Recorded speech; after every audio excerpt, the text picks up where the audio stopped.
Hello les amis, on commence ce tour d'actualité avec la une de Sport qui titre « Voie libre pour recruter ». Le Barça retournera à la règle du 1-1 et pourra recruter cet été. Le club est proche de boucler un accord pour le Barça Vision avec une société européenne qui paiera 40 M €. Des sources du club assurent que la Liga gère déjà les comptes qui donneront de l'air à l'économie de l'institution.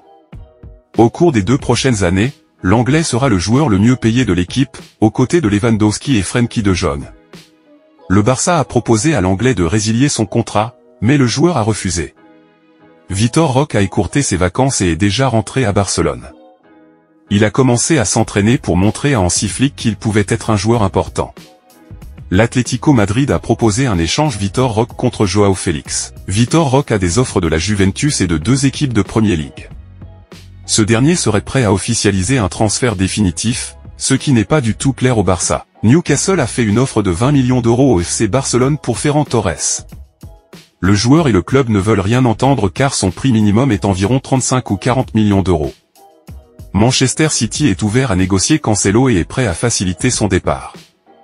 Lors d'une réunion avec Mendes, la direction de City a fait part de sa volonté de parvenir à un accord, même si ce ne sera pas facile. Hansi Flick et Deco comptent sur Araujo et Frenkie de Jong.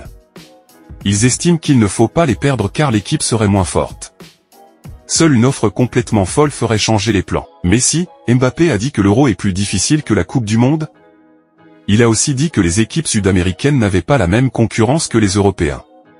Chacun valorise ce qu'il joue, l'Euro est très important, mais Mbappé oublie l'Argentine, 3 fois championne du monde, le Brésil, 5 fois champion du monde, l'Uruguay, 2 fois championne du monde.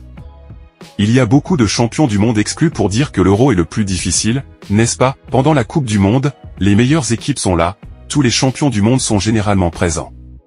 C'est pourquoi tout le monde veut être champion du monde. C'est tout pour l'essentiel de l'actualité aujourd'hui. Je vous invite à lâcher le pouce bleu et vous abonner si vous appréciez le contenu.